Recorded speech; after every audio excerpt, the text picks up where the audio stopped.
In 2024, in the 2024 election, Donald Trump's shares of the black male vote, it doubled 12% to 24% in one cycle. That didn't happen because the kids did something. That happened because the grown folks did something. They did something with their microphones, with their Grammys, with their pardons, with podcast deals, with photo ops, with inauguration performances. Then the Supreme Court turned around and gutted the Voting Rights Act. Republican governors across the South have lined up like it was opening day at Six Flags to redraw congressional maps and erase Black representation on purpose. Mother Jones called it gerrymandering arms race. They can't do it fast enough, okay? Analysts said we could see the largest drop in Black political representation since Jim Crow. And the strategy that the same grown folks who helped get us here are coming up with is a petition. It's a petition asking a 17-year-old Black recruit to skip the SEC. Y'all, we got to talk about this, okay? We absolutely have to talk about this because no. Listen, welcome to the Judgy Podcast. I'm Tanya McKenzie, and today we are getting right into it. So if you missed it, Ryan Clark, and I love me some Ryan Clark, right? He's new. My husband's a new. He's a former Steelers. I'm a football fan. Can't stand the Steelers, but whatever. Co-host of The Pivot. I love his podcast.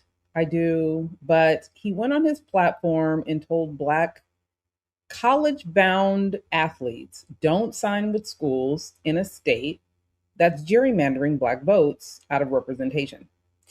There's a petition floating around. Let me see if I can show you guys this flyer that's floating around. So this is what's going around right now, okay? And yeah, we got to talk about it. So they want the kids to not sign with these schools, okay? Skip the SEC programs. And again, Ryan, I don't usually disagree with him. He's on point most of the time. I respect the instinct to do something. The gerrymandering happening in Tennessee, Louisiana, Alabama, Florida, across the South, it's real and it's real damaging. The SCOTUS ruling, it's devastating. None of that is up for debate over here. Absolutely none of it. It's all bad news. No good news right now when it comes to Black representation and the Voting Rights Act and what's going on in these states. But here's where me and Ryan, along with other people that support this, part ways. Somewhere between the hashtag and the hot takes, we forgot whose dream we were actually trading in, okay? The petition, it isn't aimed at the people who broke this. Something is broken right now. The petition is aimed at children. And that, my friends, is what we call grown folks' problem. And we're asking kids to handle a grown folks' problem. And we can't do that. It's not okay. It feels like every time people start thinking about solutions or what they want to do, they always come from an adult-centered perspective. Never looking at, one, how the adults got us into it, and then two, how this plays out for young people. And we're going to talk about it. So on today's Judgy Podcast, and that's why I have this platform, because I am judgy. I have no shame, and I'm judging the hell out of this action or the suggestion. I'm reading the room, and the room is going to get read because what's going on right now is not okay. Before we ask a teenager, a running back from Tuscaloosa, I need you to take attendance. I need to take attendance now because some of y'all have amnesia. I think you have amnesia. Let's run the list of grown Black men with platforms who spent the last two cycles helping put the current administration in position. And I want you to count along with me. I don't want to lose you. So stay with me, okay? Number one, we have Snoop Dogg. The same Snoop who in 2020 looked into a camera and said, and I quote, "I can't stand these punks in office one more year." Okay? He said that. That's Snoop. He performed at the Crypto Ball at Trump's 2025 inauguration. Told the Sunday Times he had nothing but love and respect for Donald Trump. He went from punk to love and respect in 36 months. Sir, that's not growth. That's a rebrand with a check attached. We can't forget about the check. Number two, we have Kanye West. Endorsed Trump in February 2024. Had a White House dinner with Nick Fuentes. Wore that hat. Asked Trump to be his vice president. To be his VP one time and didn't even blink. We're still recovering. We are still recovering. So yeah, and I'm not done, right? I'm just not. Cuz Snoop and Kanye, oh, that's just the tip of the iceberg. Number 3, we have Lil Wayne. He endorsed Trump's platinum plan. In 2020, he took the presidential pardon. Lil Wayne, yes, he took that pardon. Then sat 2024 out and let his silence work overtime. We have Mike Tyson. He endorsed Trump in 2024, then jumped in a ring with Jake Paul and tried to convince us that was sport. Come on now.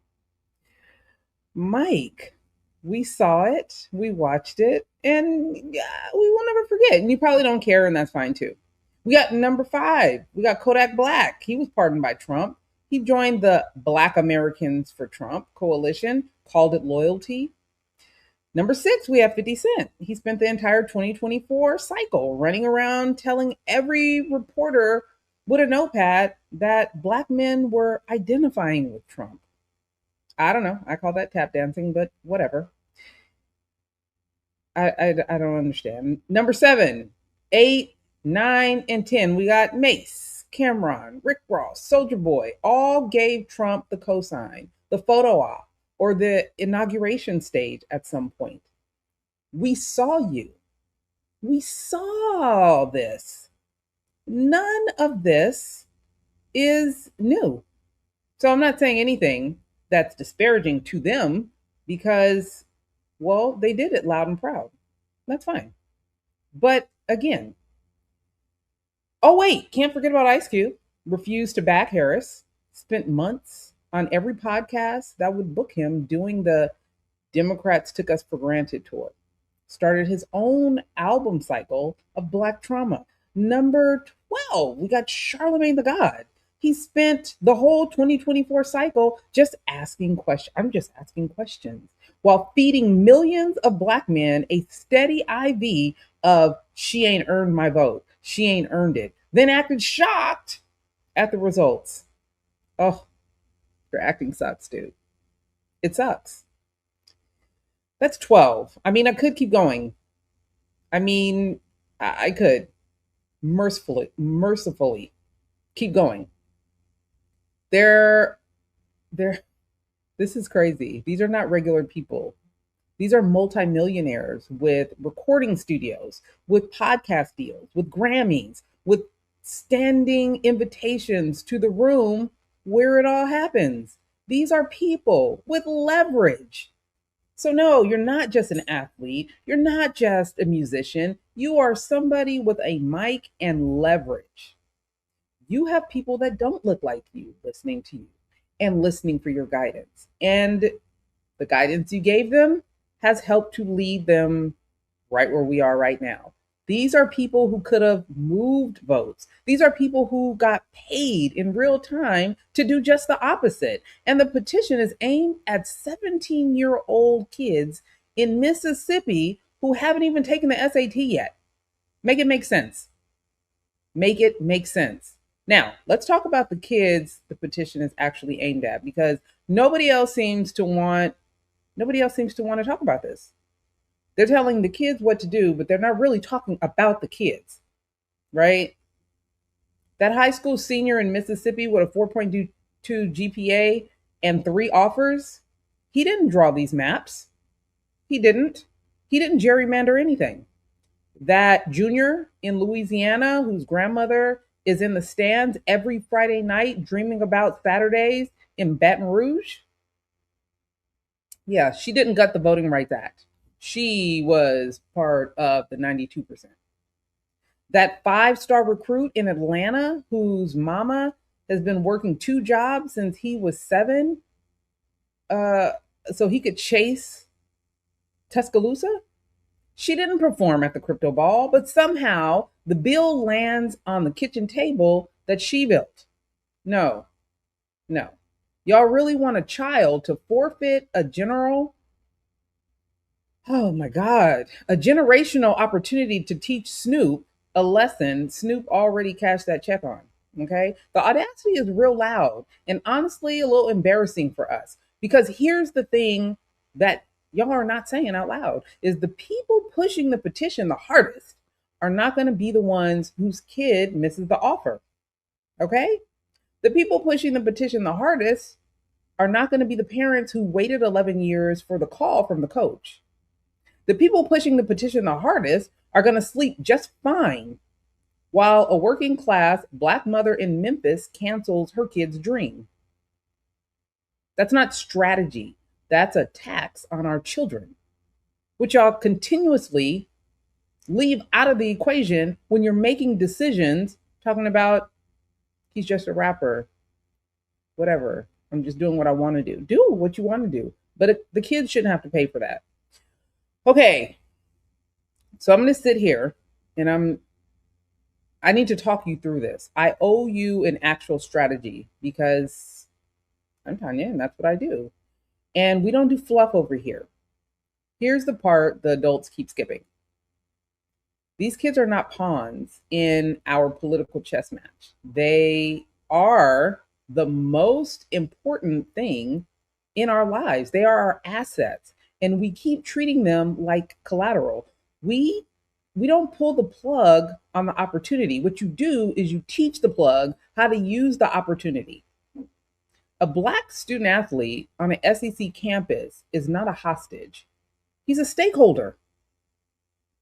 He has NIL money, he has a name, he has a brand, he has a platform, he has 2 million followers, he has a locker room full of teammates who look like him, right? And some of them that don't look like him look up to him.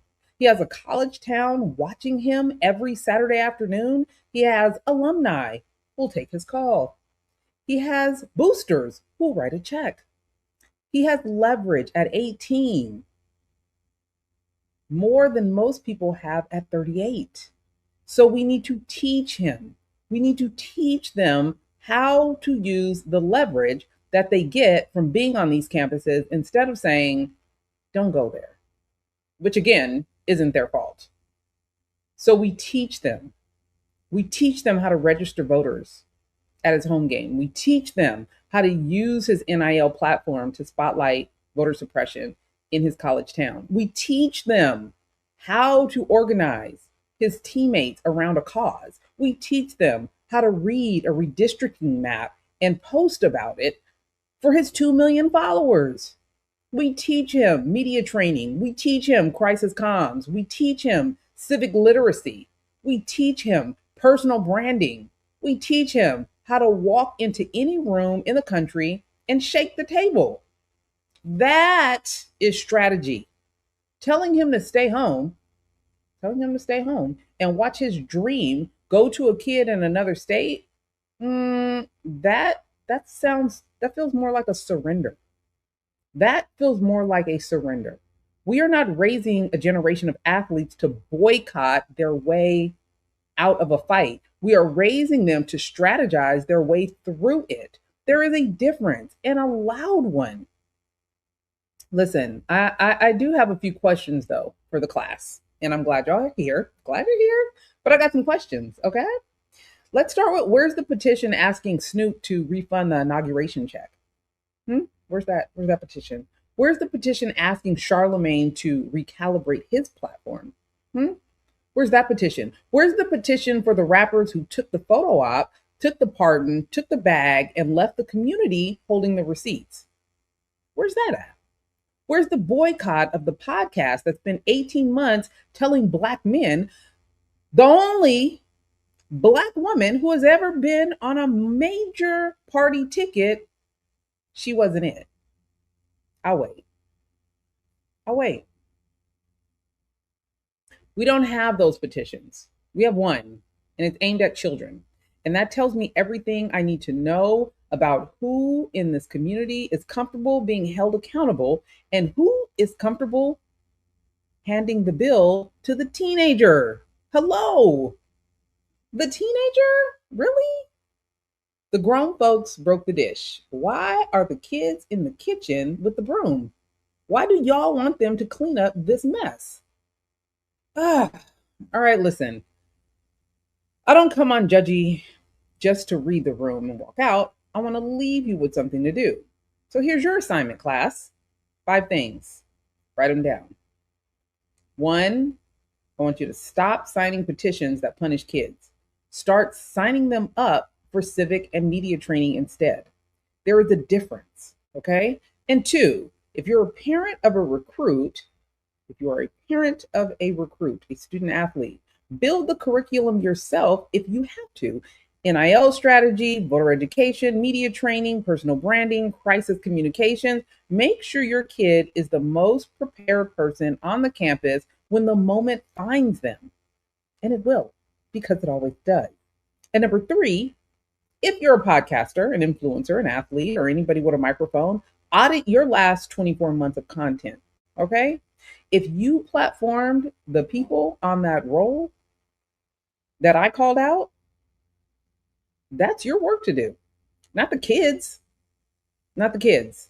4, send this episode to the loudest person in your group chat, the one who keeps reposting the petition about reading the fine print. They're the ones that need it the most. And honestly, it'll be funny. And number 5, subscribe to Judgy Podcast. Subscribe to Control the Narrative on Substack. This is exactly the kind of conversation we have every single week. Sports media, PR strategy, political accountability, parent-student accountability, parenting student athletes, and all without fluff, without the receipts being skipped, and without babysitting grown-ass adults who know better. The kids don't owe us the sacrifice. We owe them the strategy. Let them go to the school and then teach them what to do once they get there. Kanye is my name, and controlling the narrative is my game. If you are not telling your story, somebody else is, and probably the wrong story. All right, y'all. Let me know what you think in the comments. Make sure you subscribe, share, all the good things. But I do want to hear what you think because this is wild to me. All right. See you next week. Bye.